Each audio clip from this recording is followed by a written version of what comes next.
Hello అండి. Welcome back to Karima vlogs. ఈరోజు మన ఛానల్లో దోసకాయ ఎండు రొయ్యల పులుసు ఎలా తయారు చేసుకోవాలో చూద్దాం. ఇది చాలా క్విక్గా అండ్ అలాగే సింపుల్గా అయిపోయేది, చాలా టేస్టీగా ఉంటుంది. సో ప్రాసెస్ని నేను మీకు ఒకసారి చూపిస్తాను. ముందుగా స్టవ్ మీద ఒక గిన్నె పెట్టుకొని అది కొంచెం హీట్ అయిన తర్వాత ఇందులోకి 2 టేబుల్ స్పూన్స్ వరకు ఆయిల్ అనేది వేసుకొని బాగా హీట్ చేసుకుందాం.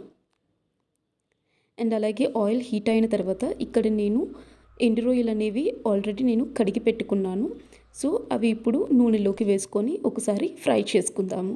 సో దీంట్లో మట్టి అనేది ఉంటుంది, అందువలన దీన్ని నీళ్ళలో తీసుకొని ఒక 2 నిమిషాలు నానపెట్టేసేసి ఆ తర్వాత దీనికి ఉన్న తలలు అలాగే పులుసులు ఏవైతే ఉన్నాయో సైడ్స్న అవన్నీ తీసేసేసి బాగా ఒకసారి వాష్ చేసుకొని దీంట్లో వేసుకొని ఒకసారి మిక్స్ చేసుకుందాం. ఇప్పుడు ఇందులోకి క్యూబ్స్గా తరిగి పెట్టుకున్న దోసకాయ ముక్కలు అలాగే ఉల్లిపాయలు, టమాటాలు, పచ్చిమిర్చి పొడవుగా కట్ చేసి పెట్టుకున్నవి వేసి దీన్ని బాగా మగ్గించుకోవాలి.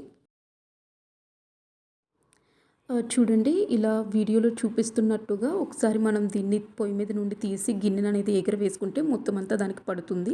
సో ఇప్పుడు మూత పెట్టి కొంచెం సేపు మగ్గించుకున్న తర్వాత ఆ తర్వాత ఇందులోకి మేము ఇక్కడ కల్లుప్పు యూజ్ చేస్తున్నాము. ఈవెన్ సాల్ట్ అయినా రుచికి సరిపడా వేసుకొని అలాగే పావు టీ స్పూన్ వరకు పసుపు వేసుకొని అలాగే 2 టేబుల్ స్పూన్ల వరకు కారం వేసుకున్నాను.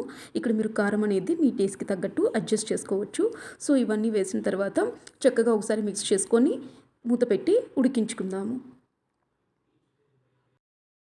ఇప్పుడు ఇలా కాస్త మగ్గాక ఇందులోకి ఒక పెద్ద నిమ్మకాయ సైజ్ అంతా చింతపండు నుండి తీసిన పులుసు అనేది వేసుకొని అలాగే 1 గ్లాస్ వరకు వాటర్ అనేది యాడ్ చేసుకొని మరలా ఒకసారి మొత్తం మిక్స్ చేసుకొని దీన్ని మూత పెట్టి బాగా ఉడికించుకోవాలి.